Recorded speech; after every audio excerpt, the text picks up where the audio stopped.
This is the X-Zone Broadcast Network, broadcasting worldwide on broadcast affiliates and satellite program providers, including CNN Broadcast Network, Sirius Satellite Network, Star Media, Good News Radio Network, Angel Broadcast Network, Wiki Broadcast Network, and WPBN TV. For more information on the X-Zone Broadcast Network, visit us at www.xzbn.net.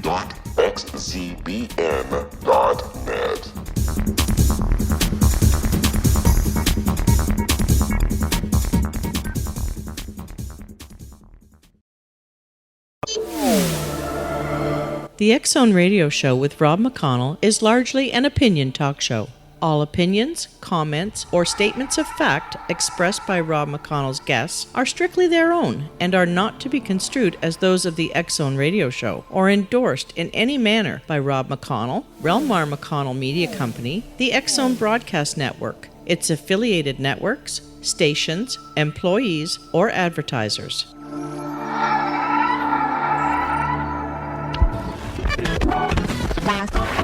All Hit Radio.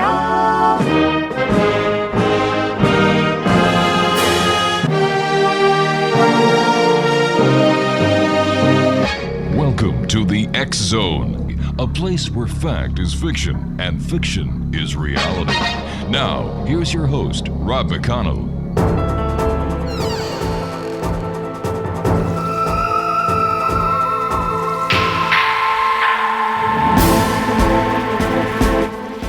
And welcome one and all to the X-Zone. My name is Rob McConnell, and for the next 4 hours, I am your host. I am your guide as together we cross the time-space continuum to this place that I call the X-Zone. It's a place where people dare to believe and dare to be heard. It's a place where fact is fiction and fiction is reality. And the X-Zone comes to you Monday through Friday, right here on the X-Zone Broadcast Network and our growing family of broadcast affiliates around the world and satellite programming providers, starting at 11 p.m. Eastern. If you'd like to send an email, studio@xzoneradiotv.com, on all social media sites, X-Zone Radio TV, and our website, www.xzoneradiotv.com. One quick question before I get to our guest this hour, a good friend of the X-Zone Nation, Preston Dennett. How would you like to be part of UFO history? No, I'm not kidding you, X-Zone Nation. My question is sincere, it is honest, and down to earth, so to speak. How would you like to be part of UFO history?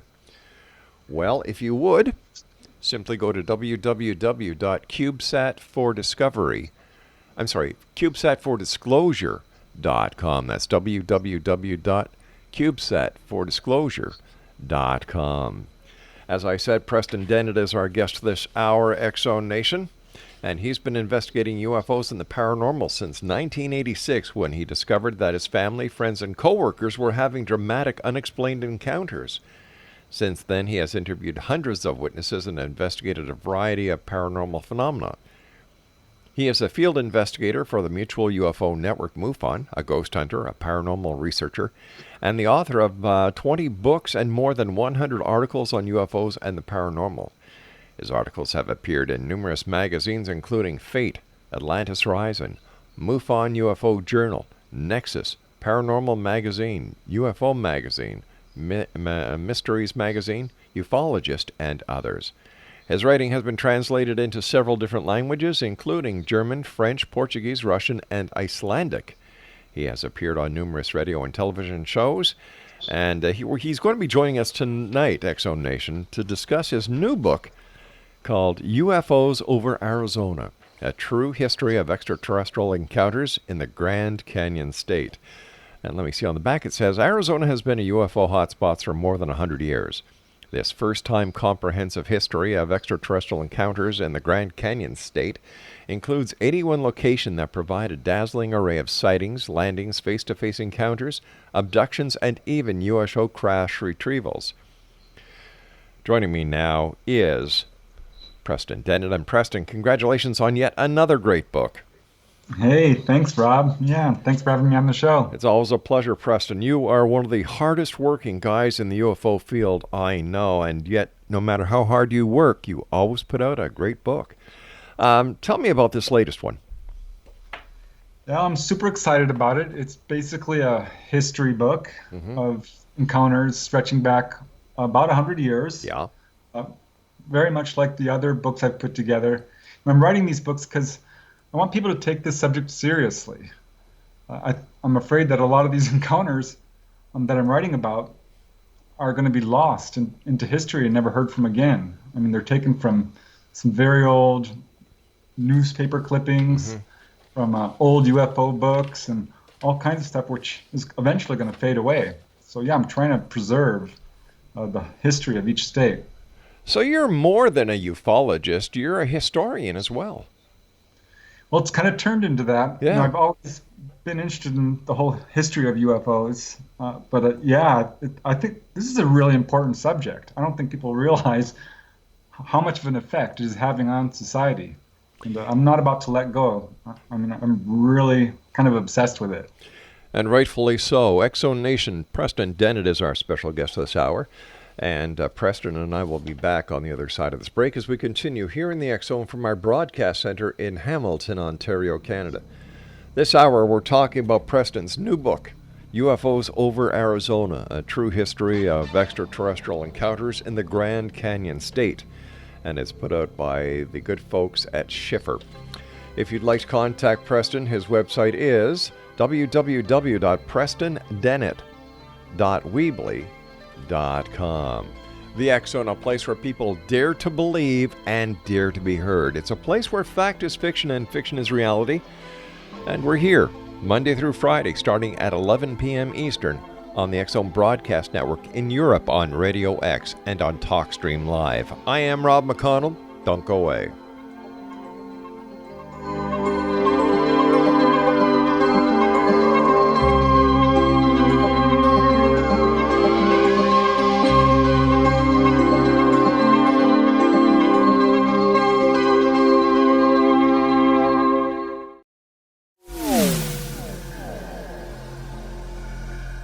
This is Kevin Randall. For nearly 30 years, I have been investigating the case of the Roswell UFO. I have interviewed hundreds of people and stood on the crash site. Now in Roswell in the 21st century, I have reviewed dozens of hours of audio and videotaped interviews, examined hundreds of files that relate to the crash, and have returned to Roswell in an attempt to put all that information into the proper perspective. For the first time in Roswell in the 21st century, I have made a dispassionate reevaluation of all that material and provide a new look at what happened. This is a book that clears away all the clutter that has hidden the truth for so long, strips away the various lies that surround the case, exposes the Air Force attempts at cover-up, and found a core of solid information that tells us all where the case stands today. Roswell in the 21st century will be available in just a few weeks. For more information, please visit my website at www.kevinrandall.blogspot.com.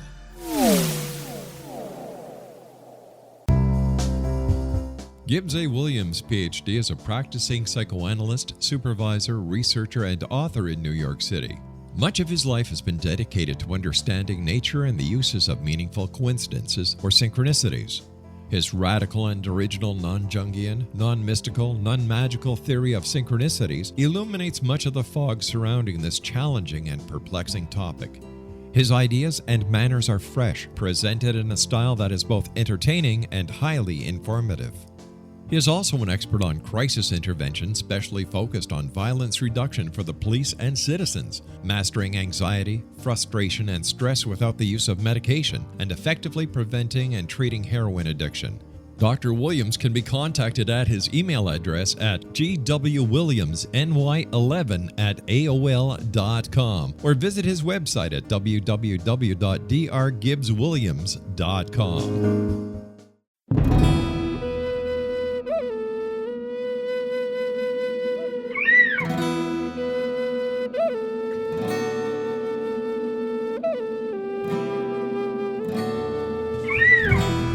Shamanism is recognized as a method to access the quantum level. Mastery of shamanic skills puts spiritual information and healing power into your hands. Path Home Shamanic Art School, a bonded Colorado certified occupational school, has met rigorous state standards, ensuring its director and instructors have the qualifications to teach the shamanic arts. Path Home offers a certification program in blocks of study. Block 1, a 5-day intensive, will be held in the beautiful mountain town of Coaldale, Colorado, October 13th through 18th. Registration deadline is September 12th.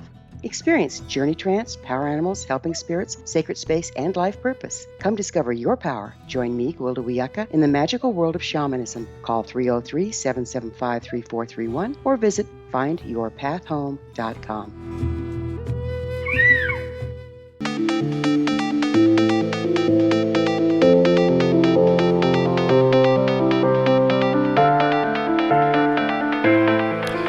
Exonation, Preston Dennett is our special guest this hour. We're going to be talking to Preston about, amongst other things, his new book, UFOs Over Arizona, A True History of Extraterrestrial Encounters in the Grand Canyon State. Tell us about why you chose the Grand Canyon State for this book, Preston. Well, I've been kind of going across the whole Southwest here, starting with California, Nevada. I did New Mexico. Right. I also did New York. I wanted to choose states that I think have had major contributions to our understanding of UFOs and extraterrestrial visitations. And Arizona has definitely had some really big influences on how we think, about UFOs. Can you share a few of them with us? Oh, yeah. I mean, hands down, the Phoenix Lights. Yeah.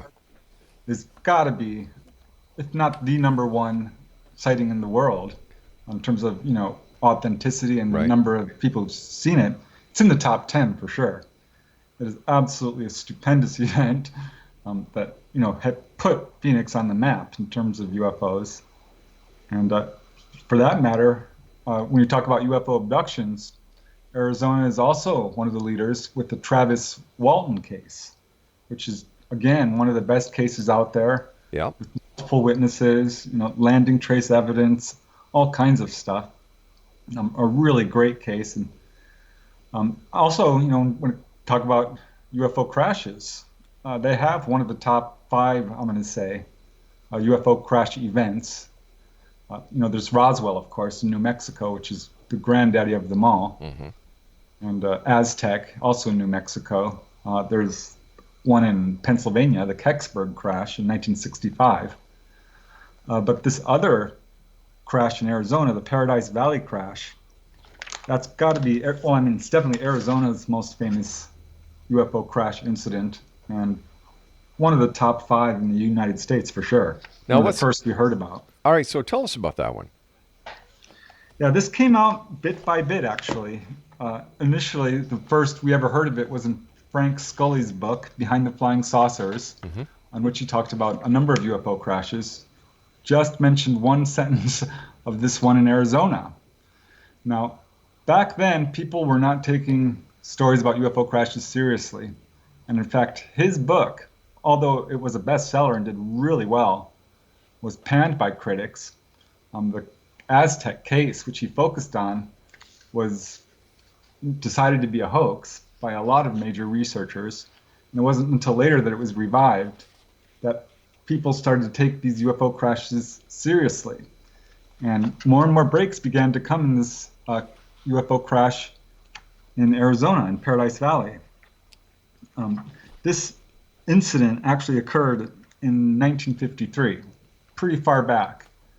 And it took decades before any information really came out on it that was any significance. And the best break came from researcher Ray Fowler. I'm sure you've heard of him. Sure. Yeah, the Andreasen case. Yeah. And he's focused a lot of his research in the Massachusetts area. A great researcher. And he got in touch with this guy who said that he was in Arizona when his rank was suddenly bumped up to top secret. His name is Arthur Stansel. He used the pseudonym Fritz Werner because he needed to be anonymous. And when you hear his story, you'll see why. He was taken on a busload with blacked out windows and a bunch of other scientists to this UFO crash event. It was his job to determine how fast this object came down by looking at the markings in the ground, whether this thing was speeding at hundreds of miles an hour or did it come down for a gentle landing. Right. He determined it did not look like it actually crashed. It looked like it came in for a soft landing. It at the worst. But he was told not to talk to anyone, not even the other people that were there, told to just do his job and leave. Now, he did end up talking to some of the people there. He also kind of looked around a little bit and was able to see not only this craft, which was 20, 30 feet in diameter, your typical kind of saucer-shaped object, right, metallic with portholes, and he saw ETs, at least 2 of them. So this was the first real big break in the case. And Ray Fowler, I mean, this was back before even Leonard Stringfield had just started to do his research into crashed UFOs. Leonard Stringfield being, the leader of, I'd say, the guy who really focuses mostly on UFO crash retrievals. And Leonard Stringfield also found a witness. And, Richard Hall, another major UFO researcher, he got another witness. So these pieces of the puzzle came slowly together. And honest to God, there's still information coming out about this case. So it's a very interesting case. More recently, Bill Uhouse, a supposed Area 51 insider, talked about it and said that, in fact, this UFO did not crash, that it was essentially given to us by the ETs, some of who are alive, and this craft was taken back to Area 51, and the ETs taught us how to reverse engineer it, or at least part of it. So yeah, it's a very interesting case, and we haven't heard the last of it yet. I'm very interested to see, how this thing evolves as time goes on. Sure. When you get insiders like the gentleman you were just talking about, and they're saying that the ETs basically gave us this UFO to do reverse engineering on, how do we know this guy is on the up and up? Like, it's a good story, but is there anything to substantiate his claims? Right. Well, Uhouse has gone public, and has not been found to be, his stories have not been debunked, okay, I should say, by other major researchers. But you're right, it is a big problem. A lot of these people who are whistleblowers don't want their identity revealed. Now, Arthur Stansell, he did sign an affidavit. He did reveal his military records. He's clearly a good witness. Other witnesses are not as good. I mean, if you have an anonymous witness, that's definitely a strike against you. But what happens, the situation is when you have one witness coming forward, and then a second, and then a third, and you're like, okay, this is beginning to look real, because some of these witnesses actually corroborate each other's stories.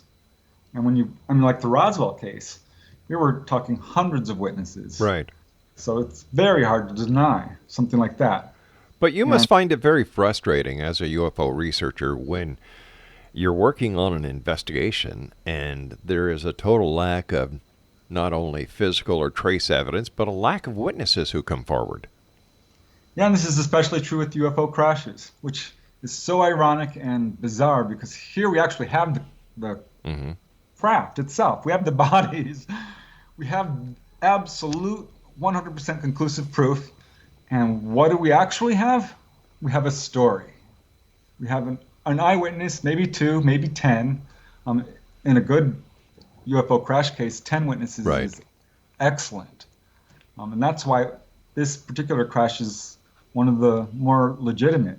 There's a lot of witnesses who have come forth telling various pieces of the puzzle. But yeah, there's a complete lack of evidence, physical evidence, to prove UFO crashes. We have documents.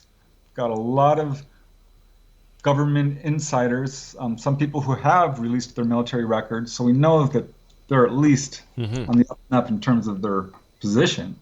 But yeah, it's extremely frustrating. We have more evidence for some sightings and landings or abductions than we do of UFO crashes. But on the other hand, these things, they're not going away. Yeah. Getting more information, for each book I write on a different state, I thought, sure, I've heard of Roswell, but I'm not going to hear much about UFO crashes. I was wrong. In every single state I've researched so far, there have been not 1 or 2 crashes, but multiple. So how in the name of heaven can the government, the military, and the forces that seem to be behind the cover-up how can they keep perpetrating this cover-up with even 2 crashes per state? That's over 100 crashes. Yeah, it's ridiculous. And they have the power to do it. These guys, we don't even know precisely who has these materials, who's actually doing the cover-up. Right. I mean, we've got MJ12 type groups. If you trace it down, it pretty much goes right up to the higher levels of our military, the Navy, the Army, the Air Force, and the intelligence groups like the NSA, the FBI, things like this, the CIA. They know about it at the very least. And some of these guys are actually doing it. So yeah, it's a constitutional crisis. It's not right. No, I don't think it is, because if it's happening in the United States, my friend, I would imagine logic dictates that it's happening in Canada, the United Kingdom, throughout Europe, throughout Asia, throughout Africa. Like, this is a global cover-up. Yeah, and my understanding is that foreign governments are cooperating with each other to a certain extent with this. Certainly Russia has a number of these. I know England does. Yeah. Throughout South America, I know Canada has a couple. I haven't heard a whole lot of, from France, say, or Spain. I'm sure they've got to have some. But yeah, it's definitely global. Do you think there's a connection with the UFO conspiracy or cover-up and the United Nations? Couldn't really say. I haven't looked into that. But I'm pretty sure that there's a lot of highly placed officials who do know what's going on. I think some senators, some representatives, governors don't know, and some definitely do. But what do you think their logic is by suppressing this information? Is it because they fear that the citizens of the countries that they represent are being protected against an alien invasion, or are they just protecting themselves because this lie has been perpetrated and deepened since 1947? I think it's both. Yeah. It kind of depends on who you talk to. Some of the military guys definitely feel threatened by the whole UFO situation. Because if you look at this situation from a military viewpoint, we have these things hovering over our missiles and turning them off. Right. They're hovering over our dams. They're hovering over our nuclear power stations, our electrical stations, our reservoirs. These guys have the power to basically paralyze society and have done that. They can turn off our vehicles.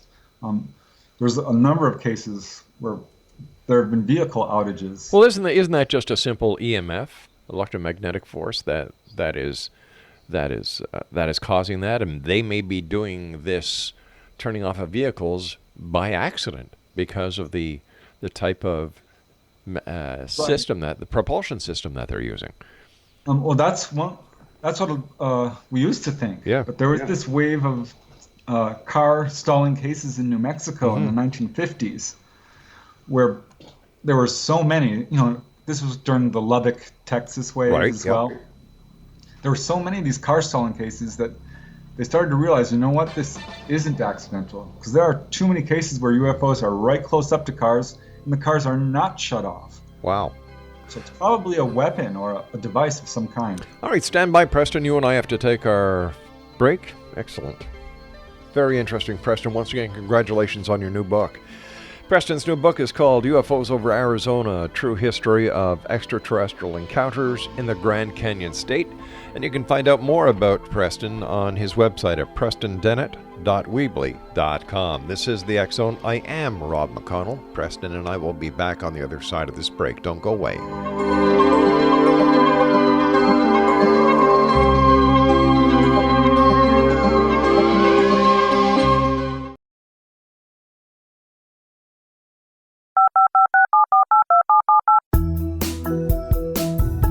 Did you know that when you're on the road with limited data or Wi-Fi, you can still listen to the X Zone radio show with Rob McConnell, The Science of Magic with Gwilda Wiyaka, High Tech with Corey Kay, and every minute of the 24/7, 365 programming of the X Zone Broadcast Network by calling 712-432-9459, courtesy of TalkStream Live.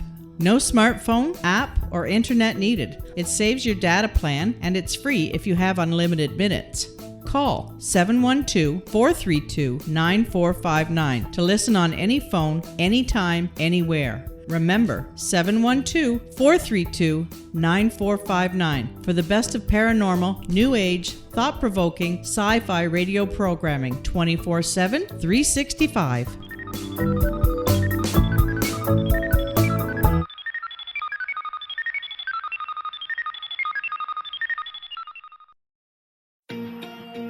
Wouldn't you love to know the secret to everything?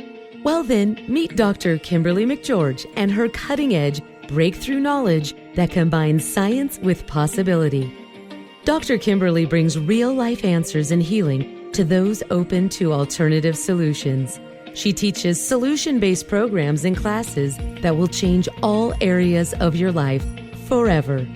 Specializing in conscious creation, intuitive readings, and energy medicine, you can rapidly shift health, relationships, business, and money and abundance challenges quickly.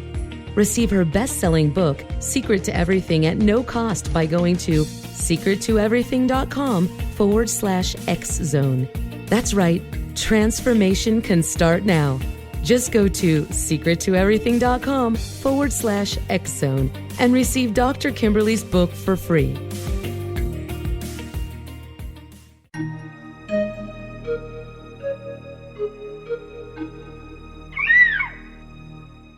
While science pursues fact, magic accesses the quantum level, bridging random facts to form truth. As long as science and magic remain separate and polarized, the truth cannot be known. I'm Gwilda Wiyaka. Join me on the Science of Magic radio program, dedicated to unification and evolution of consciousness. During each episode, I'll be speaking with experienced and respected scientists and mystics. From astrologers to astronomers, from medical doctors to shaman, the scientific method to dowsing and intuition, we'll weave together information from seemingly divergent practices to promote unity and enlightenment. Join me, Gwilda Wiyaka, and the Science of Magic right here on the Mutual Broadcast Network. For more information, visit www.thescienceofmagic.net.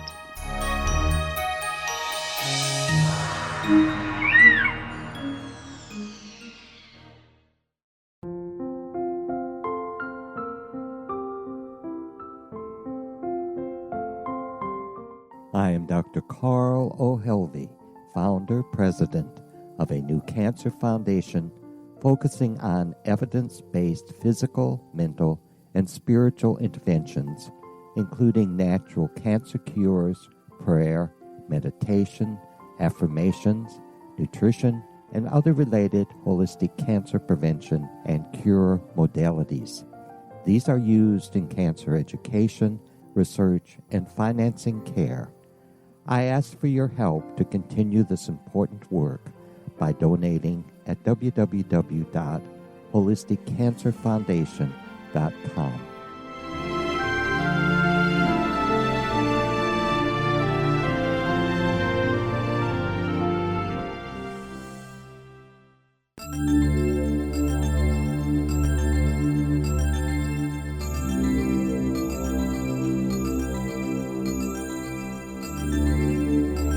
Exonation. Preston Dennett is our special guest. He is the author of a new book that is out. He's written over 20 books, Exonation. This is his latest, published by Schiffer.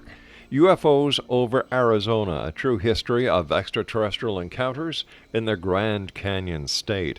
His website is www.prestondennett.weebly.com. When you were doing the research for your new book, UFOs over Arizona, Preston, was there any one particular case that interested you more than any other that no one else had, or there was very little written about it before? Absolutely, yeah. There were a couple that really kind of caught my eye. There was one case which was reported to MUFON, and I don't think that it was ever fully investigated. But it was a very interesting case involving this rancher, a whole ranching family, in fact, a bunch of people. They were working on their ranch. This was a pretty isolated ranch north of the Phoenix area, out in the desert. And this UFO comes flying by and hovers right over the ranch house. Now, mind you, there's a bunch of homes on this ranch, several families. So about 50 people were watching this thing. A couple had cameras, were able to take photographs of it, when suddenly something weird happens. They all kind of forget about the UFO, don't care about it anymore, it's still there, and they go to bed.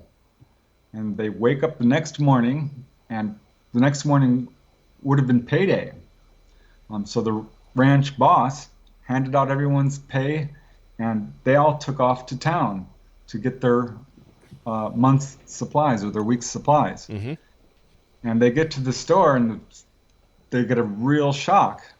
The clerk there is telling them, where were you? You're 3 days late. Normally you come in, on a Saturday, and they came in 3 days later. They were missing 3 days of time. Holy cow. And it turned out it wasn't only them. There was a bunch of people in this whole Walnut Creek area who had the same problems. It was a whole county of people who were having the same problem, where they'd come into the store and thinking it was the wrong date. And this caused a huge uproar. When they woke up that morning, they found all kinds of stuff, like scars on their bodies. Scars not only on their bodies, but on their children's bodies. The animals had acted all very skittish. They found some animal mutilations. It was a big deal. A lot of people fled the ranch and never came back. Some boarded up their windows, bought guns and guard dogs. And so, yeah, it was a big deal. And this UFO did return on numerous occasions. They all forgot about most of this missing time for quite a while, but this main witness recalled it.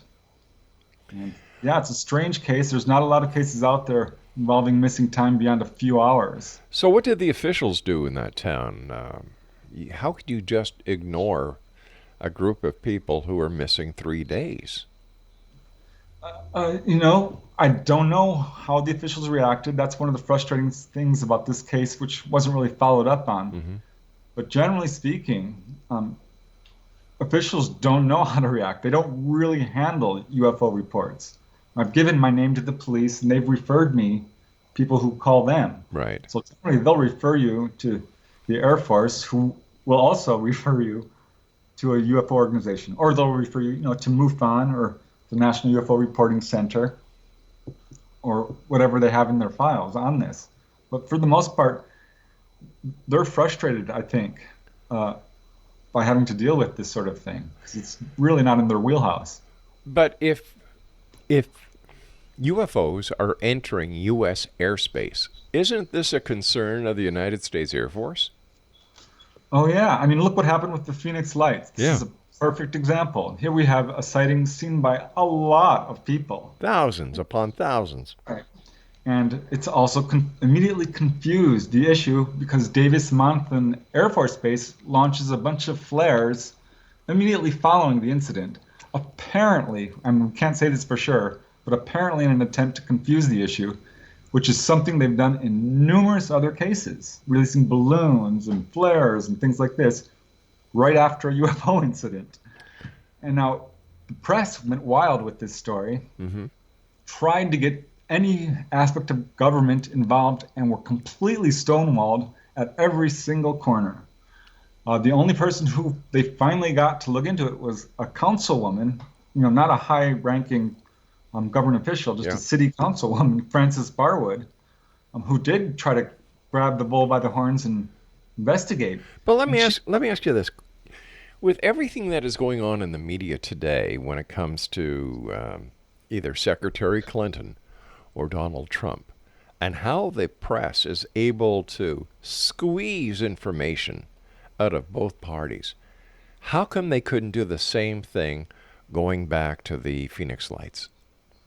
Right. Great question. I mean, they're talking about incidents that happened. These candidates were school children. Exactly. Well, it's ridiculous. And yet when it comes to UFOs, nothing. There is a press blackout to a certain extent on UFOs. This was pretty much demonstrated clearly by a gentleman who wrote a book called The Missing Times. Hansen is his last name. I forget his first name. But there are numerous examples of this. The only way UFO stories get into, say, the evening news is if it's a giant event like the Phoenix Lights, which can't be ignored. But there are dozens of sightings being reported over each state pretty much on a daily or weekly basis, and none of them are making the news. And when you think about it, only 1 in 100 people are even reporting their sightings to these UFO reporting centers. So we're looking at a massive wave of activity that is being completely ignored by the mainstream press, who still suffer from the ridicule factor. I think that's part of it. UFO stories are put in sort of the end of the news segment, along with entertainment and celebrity scandals. Yeah, but look what's happening in today's news cycle. You've got, I think, a lot more stupidity being put out to the public through these so-called mainstream media outlets. And I'm sure the public would be a lot more interested to know about the topics that you and I discuss, and this very topic, UFOs, instead of the 10 accusers or 11 accusers of Donald Trump and the emails in Benghazi with President, or I should say Secretary of State Clinton. Something is not right in this entire formula. You know what I mean? Oh, yeah. There's freedom of the press, yes. But Trump is talking about how the press is against him, and it is. Yeah. It's a pretty liberal press. So he's got a point there. And yeah, people don't even go to the news anymore. Everyone, I think, has a pretty good idea that the news is, if you want to hear about murders, if you want to hear about political sex scandals and celebrities, you watch the mainstream news. If you want the truth about UFOs, you go to shows like yours, which is proven by how popular UFOs are on the internet. Because people want the truth. And this is what they're not able to get anymore with mainstream media. They're not able to get the stories that affect them. What they're getting is the stories that affect a larger audience, so that the ratings go up, so that the station and the network can make more money on advertising. Right, and that's exactly why I wrote these books, because when it comes to UFO information, it's doubly hard to get to the truth, because make no mistake, there is a cover-up. It's still going on. It's demonstrable. Every time there's a major UFO incident, the Air Force bungles it, gets caught in lying over and over again. And when the Phoenix Lights went out, numerous people called Luke Air Force Base. Now, Luke Air Force Base immediately released a statement saying they know nothing about the Phoenix Lights, which isn't true, because it wasn't long before insiders came out of the base and said, oh, yeah, we were on lockdown. It was a total panic. People saw jets being launched from the base. Peter Davenport of the National UFO Reporting Center started receiving calls from people who were referred by Luke Air Force Base, while at the same time Luke Air Force Base was saying, nobody ever called us. So they were getting caught in lie after lie after lie immediately following the incident. Yeah. They just bungled it again. Wasn't there also a story about the Maryland National Guard doing exercises or maneuvers that the National Guard were actually releasing the flares? And, and didn't the governor of the state of Arizona come out to a press conference with somebody dressed in an alien outfit? Yeah, which was infuriating, and I think really bad news, and a cover-up, flat out, because he had actually seen the UFO himself with his own eyes, which he later, to his credit, did come out and release a very long statement and admit to the truth. But yeah, that was horrible. And releasing those flares, like I mentioned earlier, they knew what was going on. We have enough inside stories from everything from air traffic controllers to some very highly placed officials, radar people within Luke Air Force Base who saw this stuff. So they knew, and they tried to confuse the issue by launching these flares. And what's so ironic is a lot of people saw these flares and photographed them, and it was a lot of that footage which was put on the news, the evening news, which really caused this sort of press event to escalate and explode into a huge, national news story. What about What about Stevensville? What about Stevensville? Yeah. Yeah, another great case, Stevensville, Texas. This is one of the more recent widespread sightings.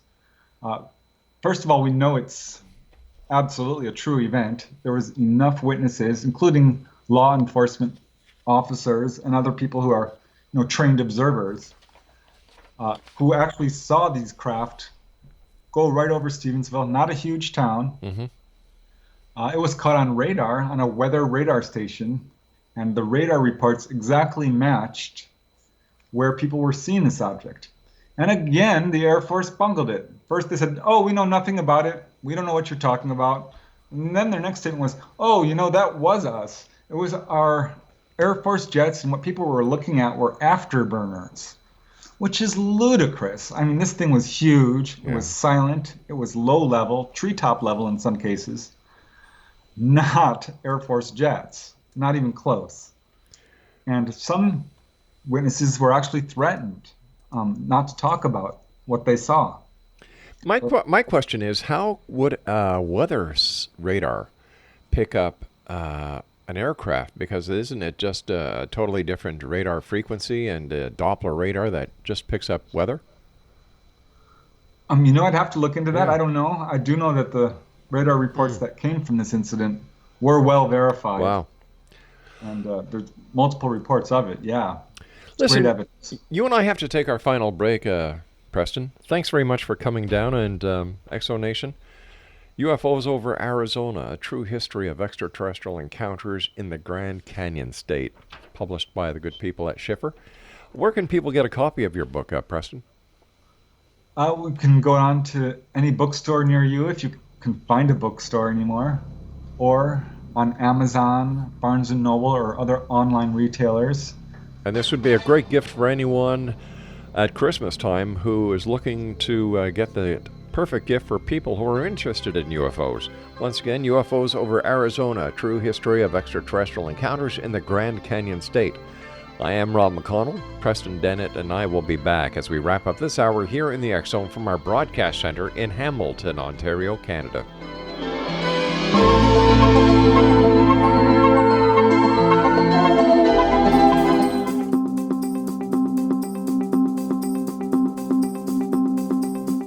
As host of Dialogue with Divinity, I am thrilled to join the X Zone Broadcast Network and their growing number of affiliates. My quest for a connection to the divine ignited my successful career path as an international spiritual counselor for over 40 years, an author of 4 books, and well-known metaphysical educator. My clients call me their spiritual mama. So my job is to offer you a radio show to help you grow spiritually with wisdom and get specific tools from guests who are experts in their field. Tune in to Dialogue with Divinity and be part of the conversation with Spirit. My goal, your happy soul. For more information, please visit my website at johannacarroll.com.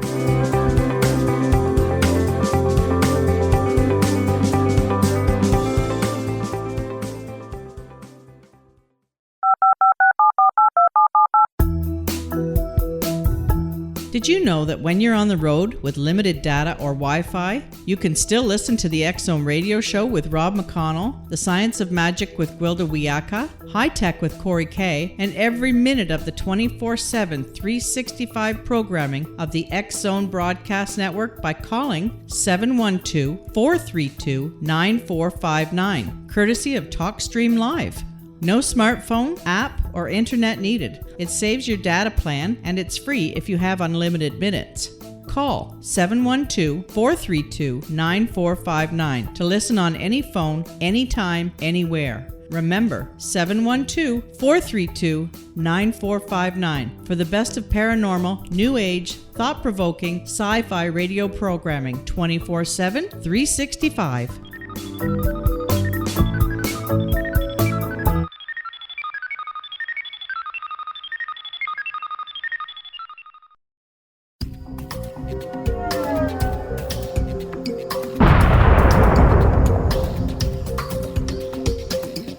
Coming soon to the X Zone Broadcast Network is A Different Perspective with me, Kevin Randall, as your host. We'll be taking a close look at what is happening in the world of UFOs today with side trips into the paranormal. Guests will range from those who are household names to those who have a different perspective on a variety of topics. No topic will be taboo, but there will be tough questions asked as we all search for the truth about UFOs, the paranormal, and those things that excite us. Sometimes we'll agree with a guest and sometimes we won't, but we'll try to keep the program topical.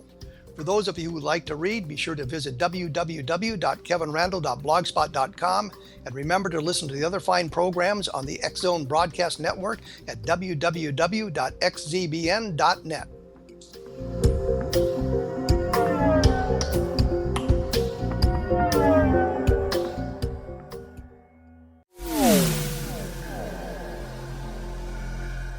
This is Kevin Randle.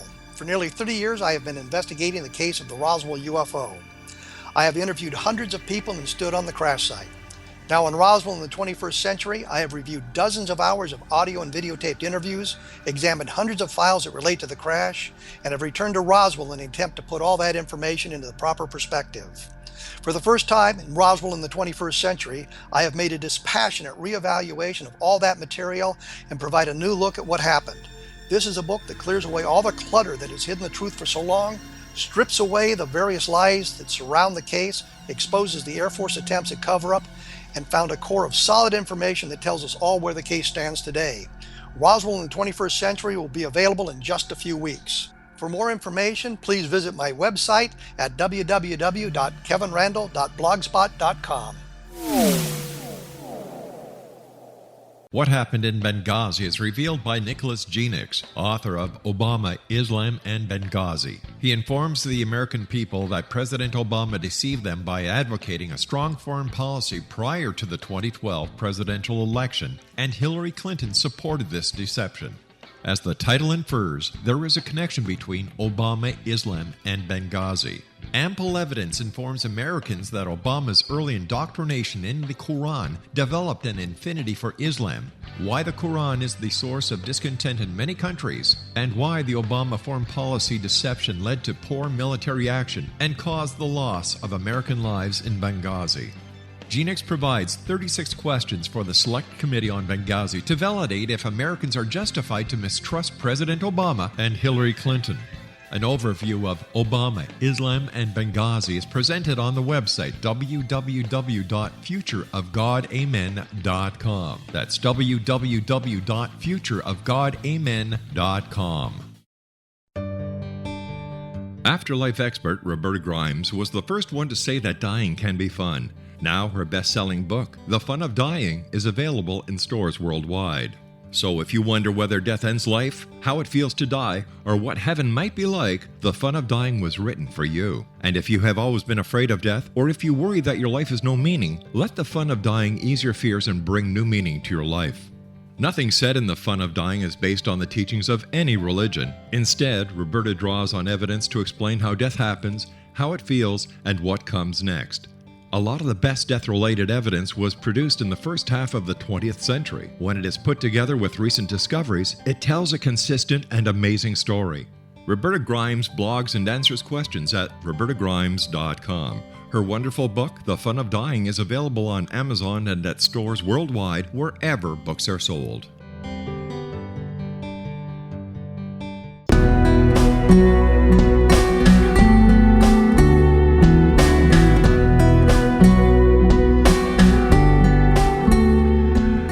Preston Dennett is our special guest, X-Zone Nation. He has just released through Schiffer Publishing a new book entitled UFOs over Arizona, a true history of extraterrestrial encounters in the Grand Canyon State. Some of the chapters are, let me see, Chapter 1, the 1947 Superwave, Chapter 2, Sightings, 1960 to 1989, Chapter 3, The Phoenix Lights and Beyond. There's also a great photo gallery in the middle of the book, X-Zone Nation. Chapter 4 is Landings and Humanoids. Chapter 5, Onboard Experiences, and much more. The name of the book, one more time, is UFOs over Arizona, a true history of extraterrestrial encounters in the Grand Canyon State. Like I said, if you've got somebody, friend or family, who is into UFOs and the paranormal, the strange, the weird, the bizarre, the topics that we cover here on the X-Zone Nation, this would be a great Christmas gift. And so are the other books by Preston, and they're all over the internet, Barnes & Noble, Amazon. So if you're looking for that strange or that perfect Christmas gift for the people who are into UFOs and all, There you go. My first Christmas gift suggestion of the new year. The people who have had experiences or face-to-face encounters with the ETs, do they match the type of ET that we've been talking about when it comes to Roswell, the Greys, or do the descriptions vary? Well, for the most part, you do get a lot of Greys. Mm-hmm. But yeah, they do vary for sure. I mean, you have reptilian type, a lot of reports of large-eyed, bald, short figures. That's definitely the main one. Really? But there are some which are absolutely human-looking, which I find really fascinating. That is interesting, because the ETs that were apparently at the Roswell crash were the typical Greys that we've come to associate with ETs.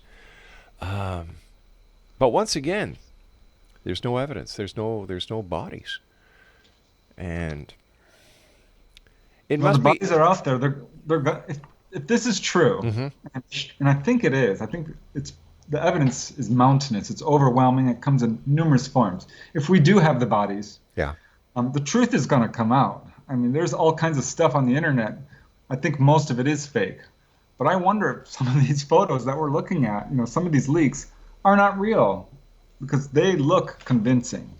It's hard to say, but I do think, I'm hoping within our lifetime, we're going to see the Roswell craft. We're going to see the Paradise Valley craft. We're going to see these bodies in a museum, or at least to some extent have this truth come out. It can't be covered up forever. Is there any speculation, Preston, on why the ETs just don't land in unison around the world so the existence cannot be denied?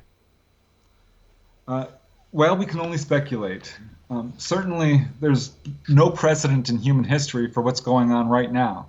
There's never been a wave of sightings that just goes on and on for it's nearly 100 years now. Yeah. So there does seem to be something ramping up in that regard. And there have been some very close sightings like that, not to mention the Phoenix Lights, but sightings over Mexico City in 1992, I believe it was, during the eclipse. This craft stayed over the city for hours and was videotaped from 30-some different locations. So they they showed up and didn't go away. They've hovered over the Capitol twice in the 1950s. There's been some very dramatic incidents, but why haven't they landed? Hard to say. They're doing these weird kind of publicity stunts, like almost sort of a publicity campaign. Right. It looks like, to get us used to their presence, like the Hudson Valley Wave or Gulf Breeze, where they, let people photograph them. One of the things abductees have been told is that open official contact is coming, but that it's been stalled or not taken place because of our warlike ways, because of our tendency to discriminate against people who look different. And if anyone looks different, these guys do.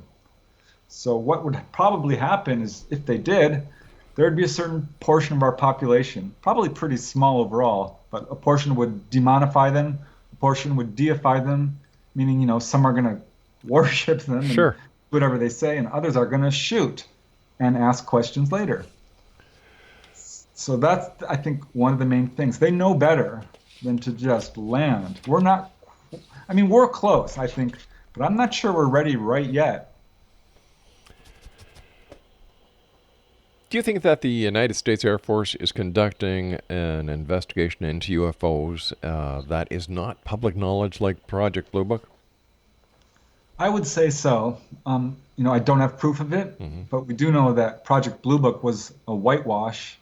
That comes from Blue Book insiders like Hynek, who said flat out it was not interested in investigating legitimate cases. And we do know that some of the best cases, and I found evidence for this in some of the Arizona cases, never made it to Blue Book. Cases that involved so-called national security were routed to the Air Technical Intelligence Command. And those are the guys who are studying it. And yes, they are still studying it. there's no doubt, despite denials by the FBI, the NSA, the CIA, documents are still coming out that show that they are interested in this subject and have been for decades and still are. Whatever happened to the Men in Black? We don't hear about them anymore. No, we don't get a lot of those, do we? I never did get a lot. Yeah. I mean, me personally, in my own files, people I've talked to, only a couple. Really, very, very few. And then the mutilation cases have seemed to have died down, the Chupacabra connection. It seems that these events come in spurts, and you've been doing this a long time. What influence has the internet, as well as the so-called reality TV shows, had on the actual reporting and other kind of reporting of UFOs? Right. Well, it's a double-edged sword. Definitely, it's now much easier to get information. I think now that it's a lot more public, people are much braver. And we've got all kinds of amazing stories coming out. The truth is coming out now. But on the other hand, with the internet and with Photoshop, and CGI and the rest of it, and all the information being out there, it's quite a bit easier to fake a story and back it up with rare kind of red flag details that researchers look for. So it makes my job in some ways easier and in some ways harder. I laughed the other day. There was a clip put onto Facebook about the Haitian UFO sighting, and everybody was really hot about it. Wow, this was just taken a couple of hours ago. Look at it, da da da da da da. And I went into our archives and we debunked that CGI film, 4 or 5 years ago. It seems to have a cycle. Yeah, it's very interesting to see how the whole UFO phenomena is evolving. Because back in the 50s, it was all about, oh, look, there's sightings. They're on radar. People didn't talk about humanoids until the 70s, really. Yeah. And abductions, no, we didn't talk about those either until the 80s, after Whitley Strieber and Bud Hopkins. And we weren't talking really about UFO crashes until the 90s. And now we're talking about ending this government cover-up. And that, I think, is where there's a lot of attention.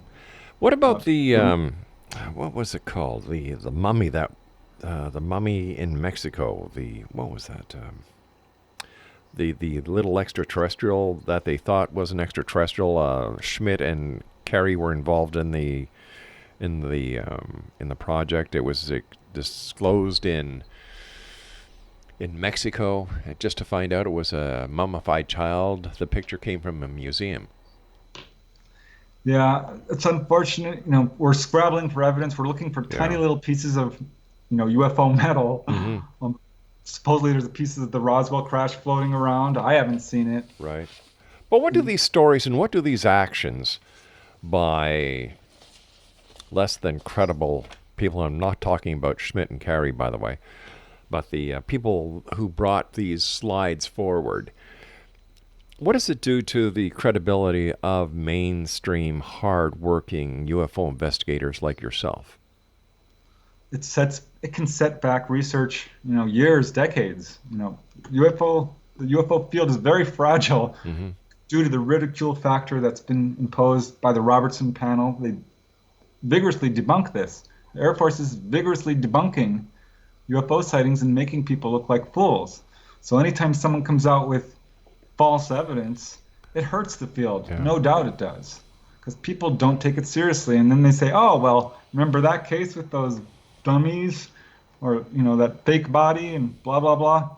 Yeah, it's very hard to make progress in this field because where do you go for legitimate information? Well, I know where you go. You go to any place that sells your books. That's an easy one, Preston. Well, thanks. And that's exactly why these are written in kind of objective style, like a history book. Yeah. I'm not trying to convince anybody that space brothers are here to save us or that aliens are taking over. I'm trying to present the very best evidence that we have. And so that's kind of my goal with these books. Hey, Preston, the time has come when you and I must say so long for now, my friend. But listen, thanks for coming on the show tonight. Again, congratulations on yet another great book. And Exonation, if you'd like to get a copy of UFOs over Arizona, a true history of extraterrestrial encounters in the Grand Canyon State by our guest this hour, Preston Dennett. It's available at Amazon.com, Barnes & Noble, just try all the different online stores, as well as your local bookstore. For more information on Preston, www.prestondennett.com. .weebly.com. And Preston, thank you so much, and congratulations, my friend, and I look forward to the next time you and I meet back here in the X Zone. Thanks, Rob. Always a pleasure. Take care, buddy. I'll be back on the other side of this break, X Zone Nation. Don't go away.